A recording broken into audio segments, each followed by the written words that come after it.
important, especially doing the regression, that they can see everything that we're doing here. So, objective for this part is going to be find an exponential or logistic model for a real-life situation using regression. And it really isn't a situation where they're making us decide which is which yet. Right now, they're still pretty much telling us, make an exponential regression for this, go through those steps, do a logistic regression here. So, in example 6, modeling U.S. population using exponential regression, there it is right there. That we are supposed to use that exponential regression. And it says, use the 1900 to 2000 data in table 3.9 and exponential regression to predict the U.S. population for 2007. Compare the result with the listed value for 2007. So here's where it gets a little weird. They want us to make a prediction for 2007 even though they already have the data. So what they're saying is, for the time being, ignore that piece of data. We're going to pretend it's not there. And let's just say we had ourselves a nice model for the rest of it. Would we get what they have up there for 2007? And one of the first things I would do is I would definitely have a 0 year for this one of 1900. Now, that's going to make the math a lot easier and make this a little easier to punch in. So 0, 10, 20, 30, 40, 50, 60, 70, 80, 90, 100. And again, if we're going to make predictions based on what we see, bless you, then we're not going to go ahead and put that in. And as I mentioned before, because I'm going to record this, I'm going to need to use the Smartboard app for this. You guys can go ahead under Stats and edit. Clear out whatever you have in those lists however you can, whether or not you use second plus number 4, which is clear all lists, or you just go ahead and clear out each list individually.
You'll have 110 for L1. You have a 2 at 20 for some reason. Oh, great. Yeah, I used number computer over here. It didn't. I was entering, I think, faster than the computer could keep up with it. Yeah, It's got the slow thing going on. The last one should be 301.6. Oh yeah, 92.2. That's what happened. Yeah. All right, so 76.2, 92.2. Yep. Wow. 92.2. There.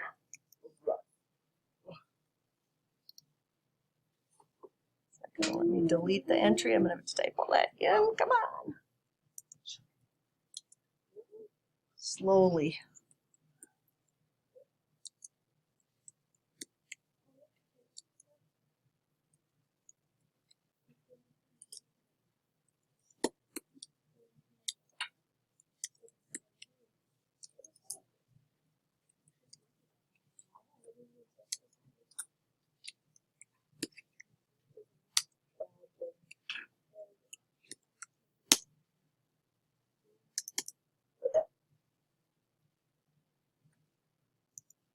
Oh, it won't let me do it without doing that key. There we go.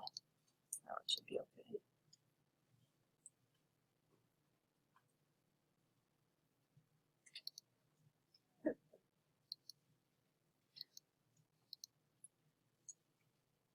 All right, why is this so difficult for it to do?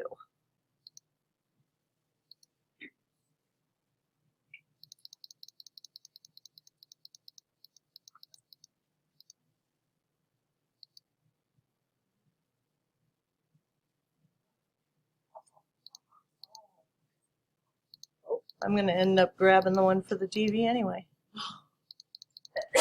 There it goes. For some reason it wouldn't let me delete the cell before. Bless you. I'm going to make sure that it deleted that cell.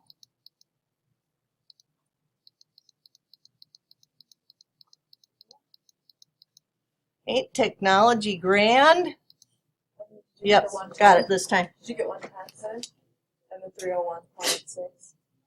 We don't put that in. That we're not putting in. We're excluding. Remember, we're going to make a Oh. prediction about that, Oh, so they da-da. don't want us to use it the first time. Yeah, but thanks, Demi, because getting us to work is. All right, so here's what we need. We're going to do exponential regression, which I don't think we've done before. Did you guys use the calculators at all in exponential way back when? Did you? Okay. So stats, arrow to the right once for calculate, and then we're going to go down and find exponential. Extra, right. It's the answer. Now, I'm going to hit enter. Wrong. But I want my calculator to store this because they want me to make a prediction later, and I'd like to just use my table and have this go faster. So I did use list 1 and list 2. I can leave that right there. And I'm going to go down here to store REGEQ, regression equation. I don't have And this is where we're going to put in that y variable. So it automatically puts it into our y equals. And that's with vars, V-A-R-S, which is variables. It's just to the left of the clear key. And then we need y variables, so arrow to the right just once. For functions, number 1. And I'm just going to go ahead and store mine in number 1. Y sub 1. So now, when we go down to calculate, not only is it going to calculate it, but it's going to store it for us in y sub 1 over there. So there's our little bugger. We're going to write that down, 3 decimal places.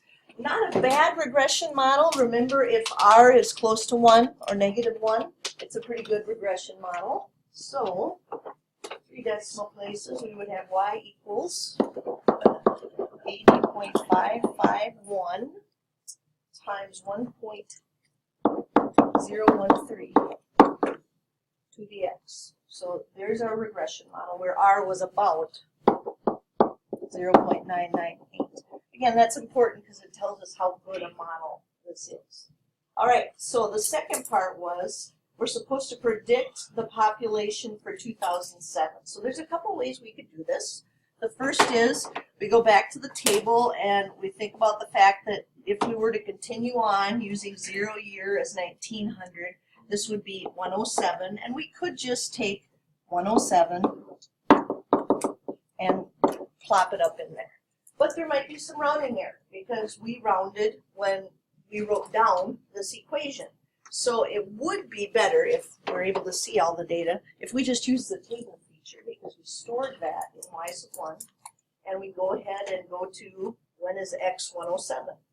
So that will be, shoot, I keep wanting to grab this calculator and that's not going to help people that aren't here. Oh, wait. Second table set, and we want to know about 107. So now if we hit second graph, that should be the one that's right up there at the top. And notice we don't get as many decimals as we would like. So there's a trade-off here. You know, either we get a little bit of a rounding error by putting 107 in there, or we don't get all the decimals that we want when we're doing this. So if you do literally put 107 in there, we would get y equals 320.835. And remember, that was our prediction for 2007, but this was the actual data. Perfect match. no, it's a little off. You know, our model is a little off, and we knew it was gonna happen because R was not a perfect one. So it said compare the result with the one that's listed for 2007, we would have to put, Yeah. 31704. Same. Yeah, So there is that's six. on your- You put it the one below it. Yeah. Oh, no, you didn't. You just. I don't know where you got that. Oh. You know? I used a TI 83 plus at home, I guess that makes quite a difference there, doesn't it? 317.04.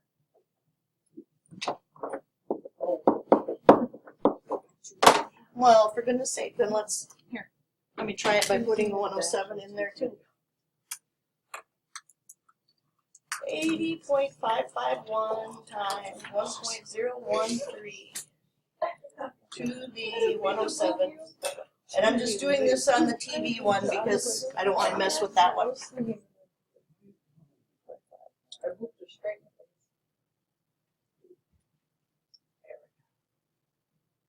No, it should be. That's a massive Wrong. rounding error. That is a big rounding error, isn't it? Yeah. 107, 317. Massive. Wow, just for hundreds versus thousands there, that is a rounding error.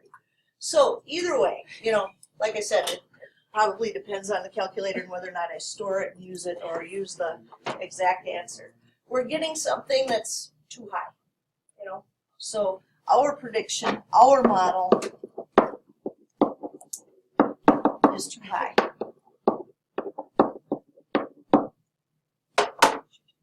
Model is too high. So prediction-wise, would it be awful if we use 317.04 instead? Well, it all depends on what it's about. I mean, this information right here was about population. That's something somebody could look up now. So obviously, you know, we'd want to go with what it was exactly.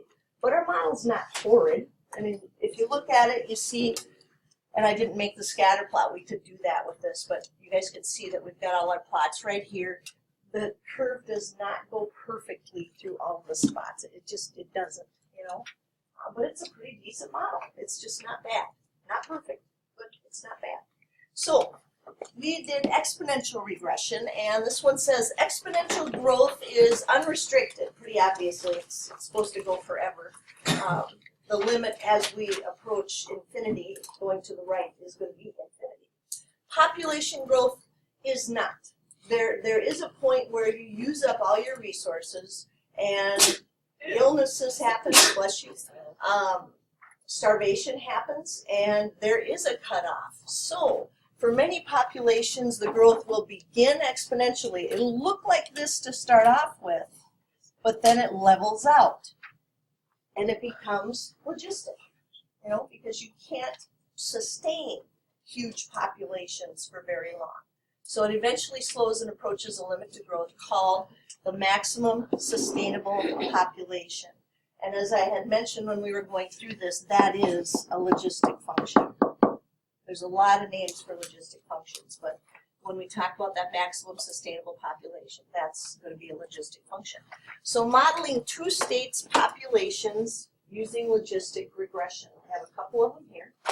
And this says we're going to use the data in table 3.10 and logistic regression to predict the maximum sustainable populations for Florida and Pennsylvania. Graph the logistic models and interpret their significance.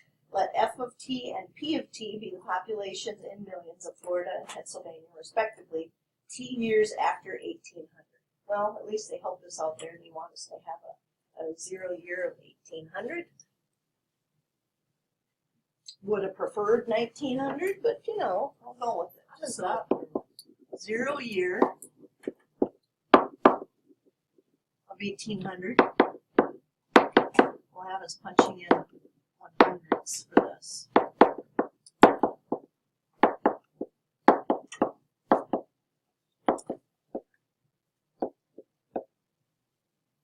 And because we are not supposed to make a prediction on this one, we could put all of this data in. So this time what we'll do is list 1 for the year, list 2 for Florida, list 3 for Pennsylvania. That'll save us a little bit of time.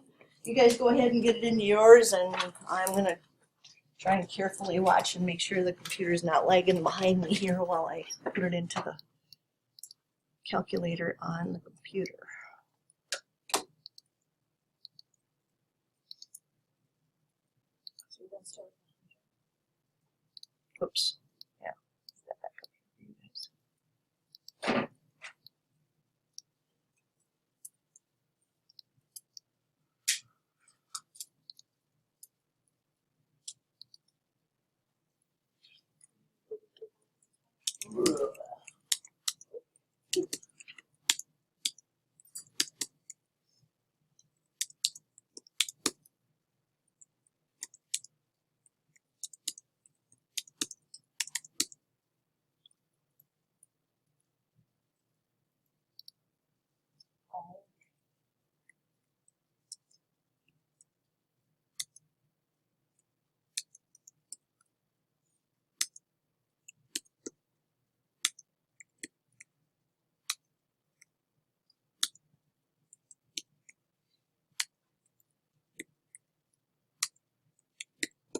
What am I doing with my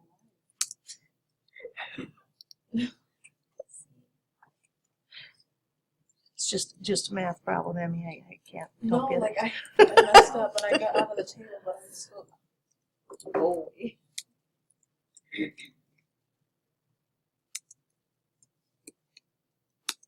When the reality kicks in. What do you mean you gotta pay for college? You can't just rob it. Okay. You can't just rob it. You don't pay for college in California, but you have to be a resident. Well, I'm moving to California. Bye. How many years? But do you have to California is going to fall into the ocean, so you can't go there.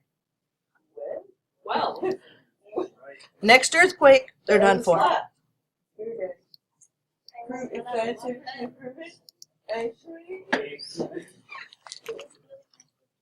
All right, I think I didn't get ahead of it this time. I think the calculator's. Okie dokie. So, You're terrible. everybody have, oh, I see some people still working on it.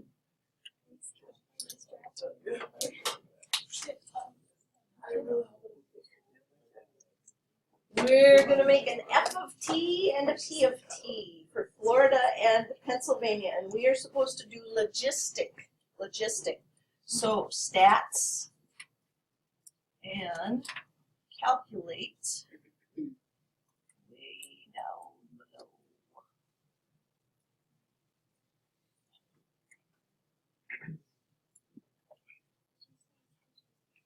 Under B, we've got logistic regression. I'm gonna hit that one, but again, I want all this stuff stored because I'm supposed to answer some questions about this later. So that was list 1 and list 2 for Florida, which is good.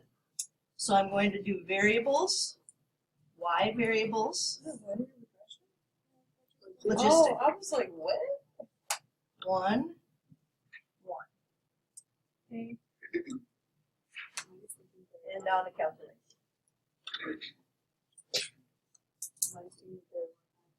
It does. Logistic takes a while for it. Those of you with the color calculators, you might be waiting a while. I don't know why, but those really take a long time. Not that this won't take long enough, but Old school.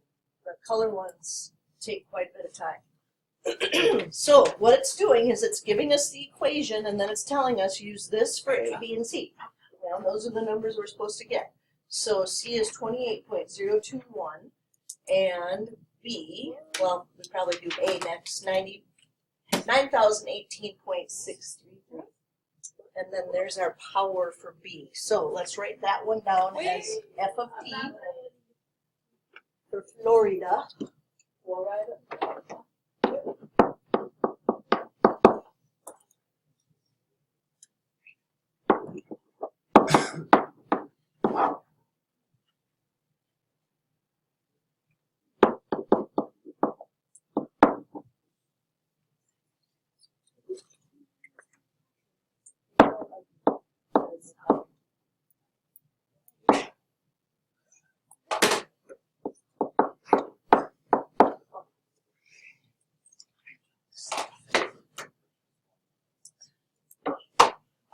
finally popped up.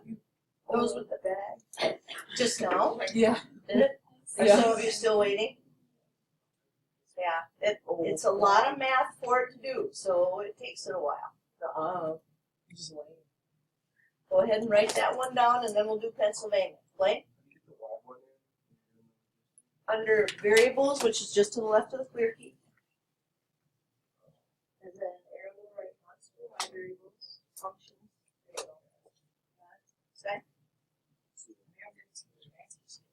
You're not getting the same answers? You probably pull the cedar home and have a wrong. Why is it answer. negative though? Yes, Debbie. Yes, Daddy?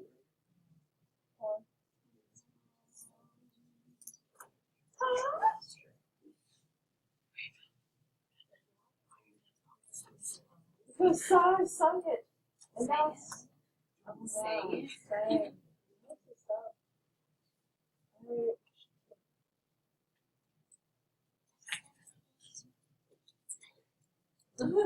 What's better?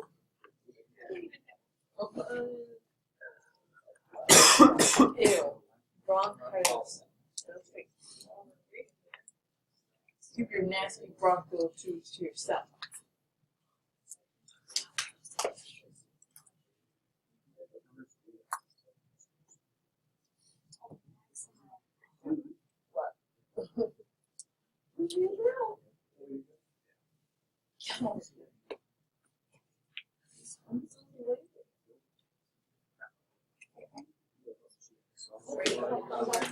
It's not even gonna be. I looked in the notes. It's not even private. Is it? No, it's not. I know that's what I meant. Is it like previous lessons? No, I don't think so. Yeah, for example.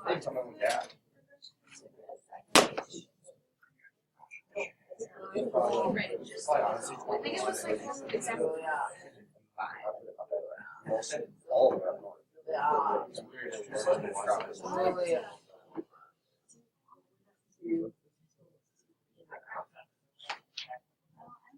How do we get that? I don't know. It says it gives a whole thing. All right, let's do the other one if you haven't already.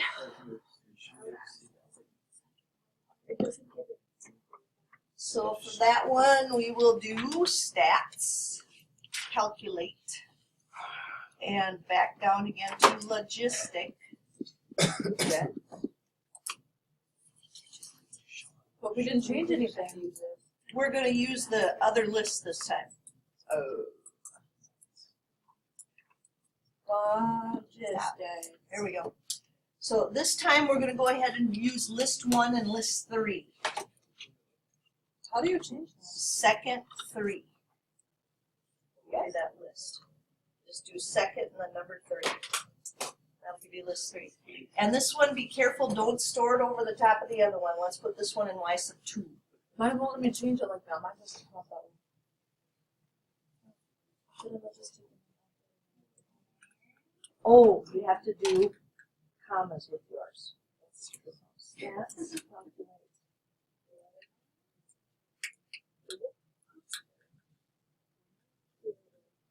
One, three, comma, and now you're right where we are, because now you put the variables. So variables for functions, Y variables for functions, but make sure you do number 2. We don't want to write over the top of the other one. Raindrop. Drop that. And give it some time. So that's what you need. Hey, that one didn't take too long. Cool. Mine is still thinking, It's still thinking. It'll get done tomorrow. The color ones, did you get it right away too? Oh, wow, okay. So it's, okay, not bad. All right, so let's write this down as P of T, Pennsylvania. What? So our C value is 12.579. See how why is the number like on top it's 9,000, but then on the bottom this one's only 29. I got. For your regression? What did I? I'm not. Oh no, I got that. I just wrote that wrong. Boeing. Whoops.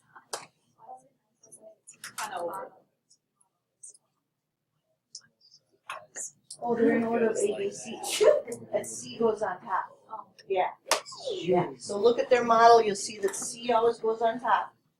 So 12.579, 1 plus 29.000 e to the negative 0.034 t.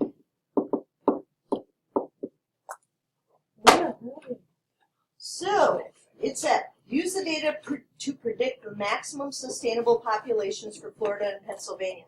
We don't even have to look at the graph to do that. We know where the maximum is. What's the maximum in logistics? Where do you find it? The top. It is the top. So Florida is 28.021. Florida, what do they call it? MS, maximum sustainable P, MSP. 28.021, and that was in millions. I can have this on the table. Oops. Pennsylvania. MSP, 12.579 millions. So that's C value, that's our maximum sustainable. Now, what else did they want? Well, we're going to take a look at the stat plots and stuff. Because like it said, talk about their significance. And truly that was it, huh? Predict the maximum sustainable population. So, let's take a look on your calculators at the stat plots and all of that good stuff for this info. So let's go ahead and go into second, y equals. Get in there and turn one of them on. I'm going to go ahead and turn one on. Hit enter while Blinky's over the top of on. And then I'm going down here to make sure that it's using list 1 and list 2 for the first one. And I have the nice color choices on mine. So if you don't have the color ones, yours is just going to be the black ones all the way through. So what you might want to do is maybe use the little box looking thing for this one. But then when we do Pennsylvania, maybe use the pluses or something like that so you can see the difference. But I'm not going to see anything because my window is definitely not set for this problem. Our years here, we went from 100 up to 200, so maybe 90 to 210 would be good.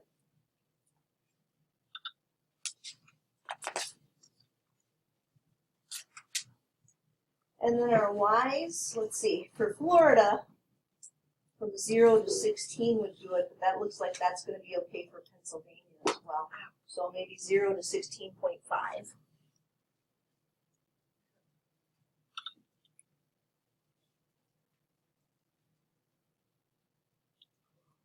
And now if we hit graph, we're going to see the scatter plot, but then we'll also see, mine will be blue up here, the logistic curve that we have. It's like that. And then the other one that we're seeing is Pennsylvania, but I haven't turned its scatter plot on yet, so I'll have to go in and do that. So second, stat plot, but now I need to go down to number 2 because I don't want to use list 1 and list 2. I want to use list 1 and list 3. So turning it on, going down to Y list, and second, number 3, we'll make that list 3. And like I said, if you don't have the color thing, then maybe use a plus for this one instead of that mark. So blue is Florida for me, and red is going to be Pennsylvania. Now if we hit graph, we should see both scatter plots. And we should see our Y sub 1 and Y sub 2s.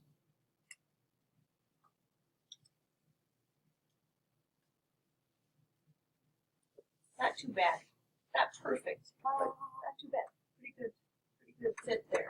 But one of the things I do notice is I'm not really seeing, especially on the red one, the Pennsylvania one, is that definitely that maximum sustainable. The same kind of thing for Florida. I'm not seeing, where does that cut off? Well, that would mean I need to see a few more X's. So I'd go into my window, and maybe I'll change this to 260. hope that that will start to show me that leveling off. The graph. I know, because I need some more up as well. So once it's done, the color one is taking its sweet time here. I can certainly see the leveling off here for Pennsylvania, just not yet for Florida. 25. Come on. I was like 20, you're good. 25 is really good. So you start thinking, well, we know what it is for Florida. It said it was 28.021, whatever, you know. So if I go to 30, then I ought to be able to see it.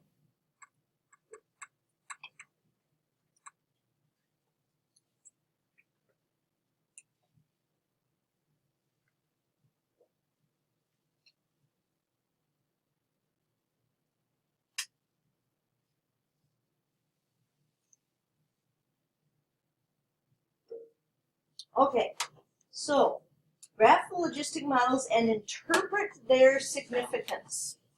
Well, the significance that we would want to talk about is where is the biggest amount of growth taking place? I mean, that would be what we would want to tell them. The halfway. So, as you look at this one, I'm kind of thinking it's got to be back here a little ways before we can get going on that. So again, is start fiddling with your window a little bit. And saying, hey, let me start from 0 year here. Actually, our 0 year was 100, wasn't it? Because this one had to start with 1900. Okay, knock it off. 100. And it didn't take the 0. What do you guys have for your X max? 260? What did we put in before? It was slow with crap.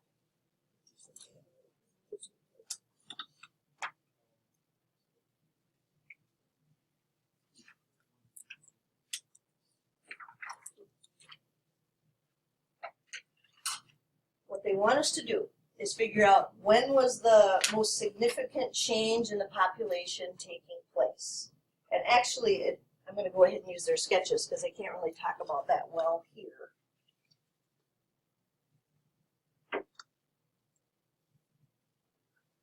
But what we need to do is see that when you change the window so that we can see, hey, here was the lowest, here was the highest, we'd make that 0, 0 piece show up.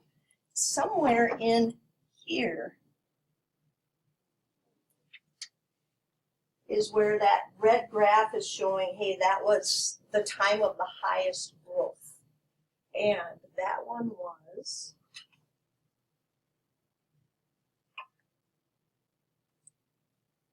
the Pennsylvania graph. So Pennsylvania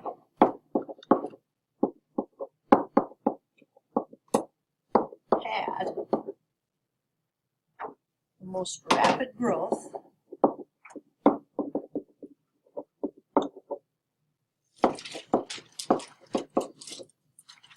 and then we take a look and say, well, where is this? You know, it looks like this was one of the first spots that they had up there, and that would have been 1900. And then closing in on the end of that, we're talking about 2000. So Pennsylvania had the most rapid growth from 1900 to 2000. So from approximately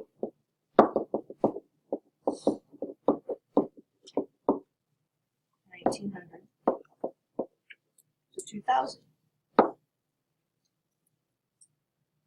Florida.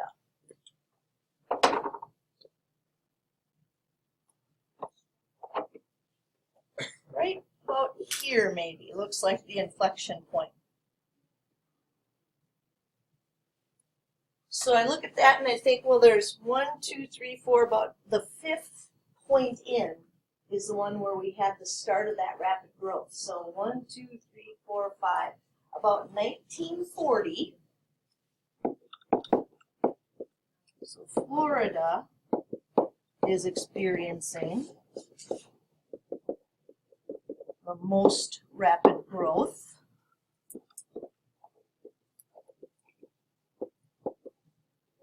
from approximately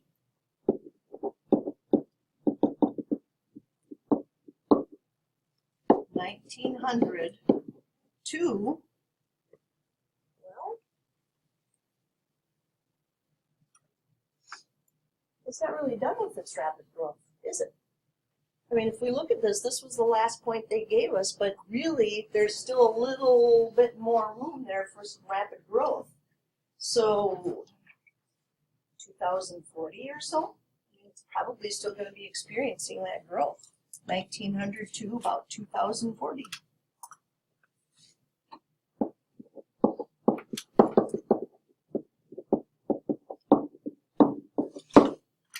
Now, the book made a wider margin there. They said anytime from 1900 till about 2100.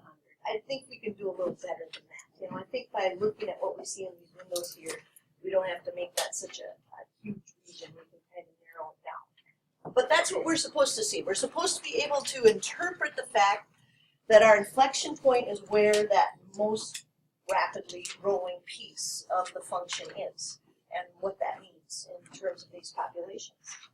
So now we see lots of blah, blah, blah on the next page.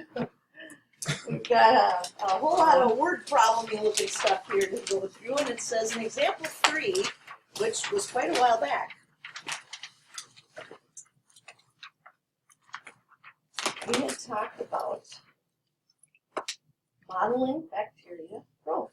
So in example 3, the bacteria cannot continue to grow exponentially forever because they cannot grow beyond the confines of the petri dish. You know, they put another one on top of there. It can't go anywhere. In example 7, though Florida's population is booming now, it will eventually level off, just as Pennsylvania's has done. Sunflowers and many other plants grow to a natural height following a logistic pattern. Yeah, think about sunflowers. They're only going to grow so high. They don't just keep growing forever. You can't use an exponential model. It's going to go up, and then it's going to level off. Chemical acid-base titration curves are logistic, and that's another thing you're probably going to deal with in physics. Yeast cultures grow logistically. Contagious diseases and even rumors, which we had talked about already, follow those logistic models. So, modeling a rumor. Watauga High School has 1,200 students. Bob, Carol, Ted, and Alice start a rumor, which spreads logistically so that S of t equals 1,200 over 1 plus 39 e to the negative 0.9 t. Looks like so. A says, how many students have heard the rumor by the end of day 0? How do we find it? Put a 0 in for t. Find it for me. How many students by the end of the day had already heard their rumor?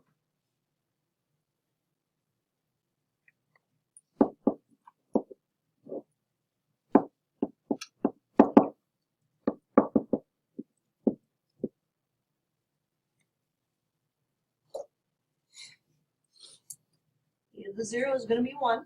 1 plus 39 is 40. So basically what you have to figure out is what is 1,200 divided by 40? 30. So by the end of the day, 30 students had already heard their rumor.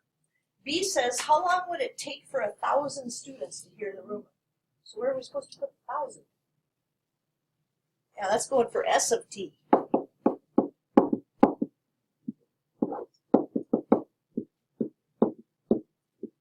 Okay, let's see if everybody remembers, since you had the weekend here to forget. How on earth do we solve something that looks like that? You take the 1 plus 39 times it to 1,000.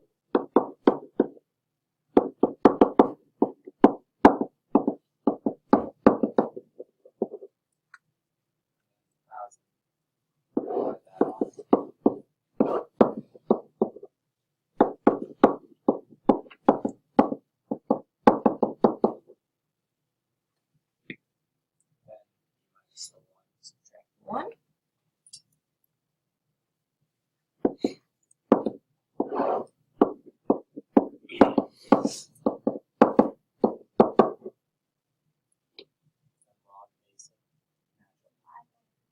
Divide by the 39, get that out of there first.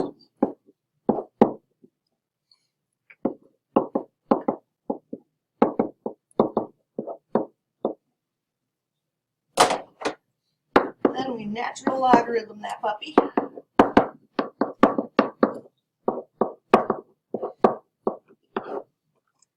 But we won't quite be that long. We're gonna have to do it again. Simplify. Divide it by this little monster over here. And see what we get. So notice how I haven't punched anything in yet. And that's, I don't want a rounding error. I want to wait until I have all the algebra done, and then I can grab the calculator and get that in there. This is the part I really don't like. Sometimes it doesn't take the buttons I hit. So please be nice, calculator. We need natural log of 0.2, 2.9.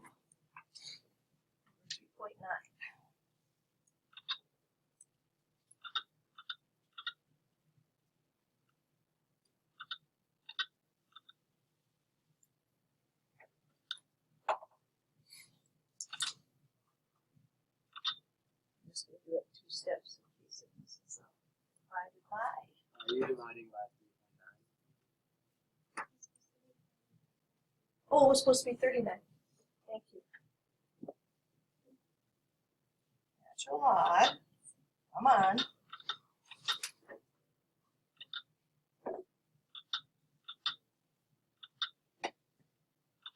There. Divided by. I feel like I'm pressing my finger to the whiteboard. So 5.859.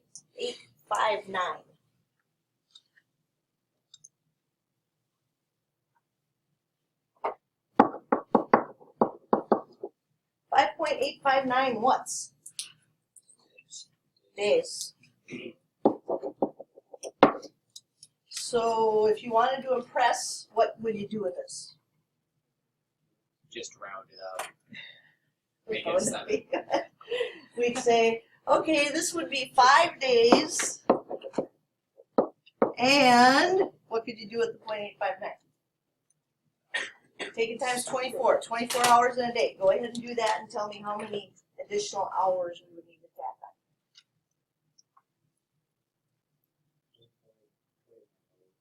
So to cover it, we'd have to say 20 hours. Make sure they get there. Yeah. So it will take approximately 5 days and 21 hours. No, 20 hours, 36 minutes, 57 seconds. I'm just going to go with 21 hours for 1,000 students. This is Like I said, if you want to impress on the AP exam, you Why go would they through be and impressed by you do that? all that. Well, it's because you had the time to do it. That means you really knew what you were doing because it's a time test. So if you had time enough to go back and do all of that, it But means to the seconds, you though, would got be it. even more impressive. It would, it would.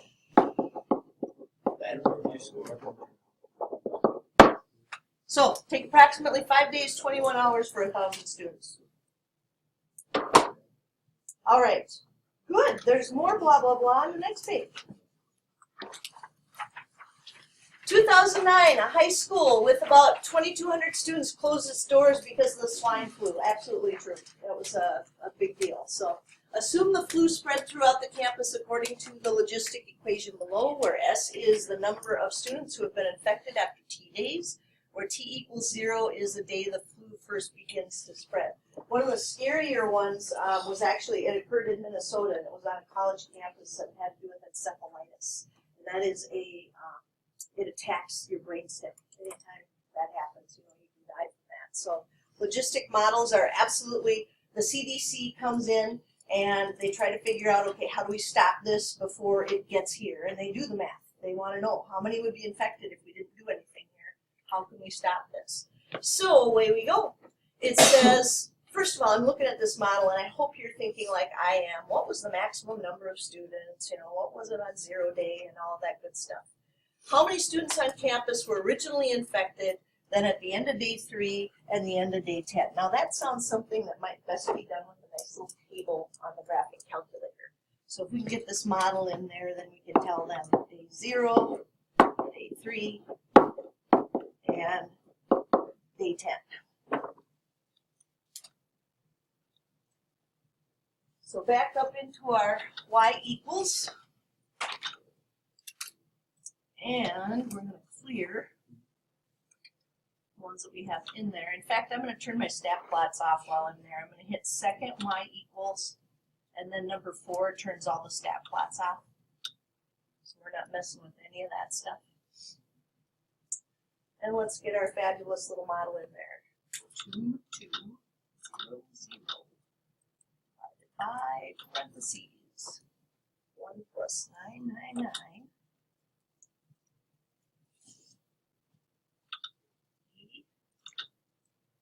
To the negative 0.1 x.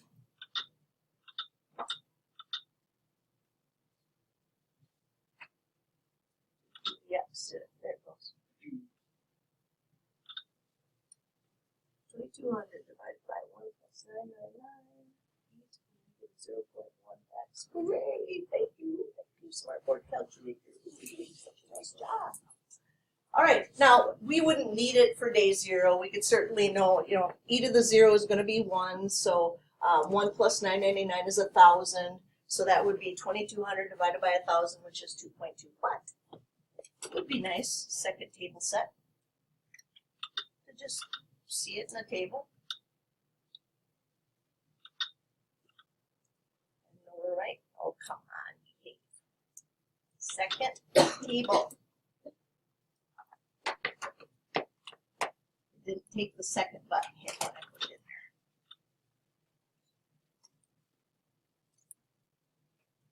There we go.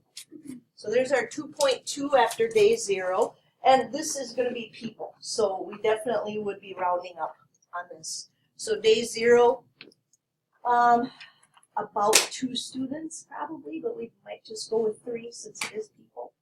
And day 3, we're looking at about 3 people. And after day 10, about 6 people.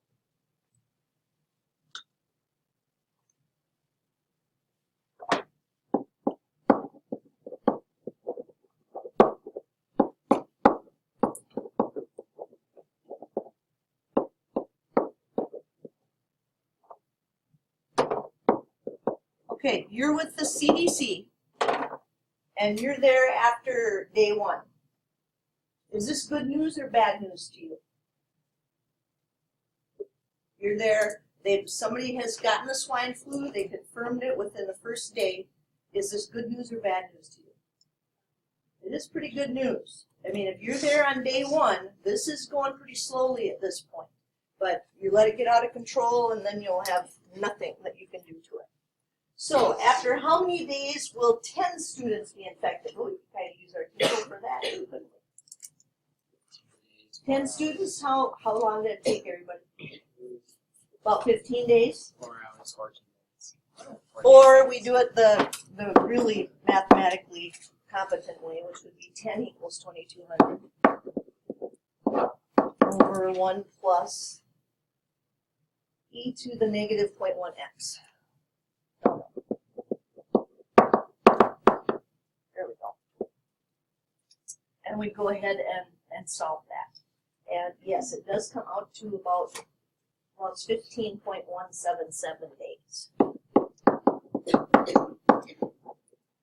So if they can get ahead of it and do something, they can stop this. And our interpretation of that would be, yeah, again, always kind of write your sentence of the interpretation here. So it would take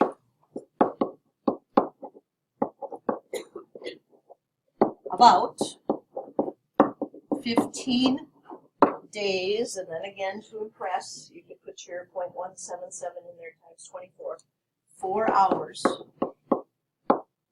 for 10 students to be infected.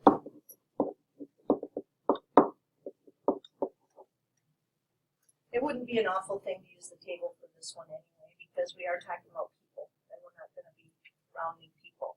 And then it says, after how many days is the flu spreading at the fastest rate? And this is truly what they would care about. So help me out here. We need to know what this is gonna equal for that to happen. Si. We got like 2 minutes left. Put up an assignment.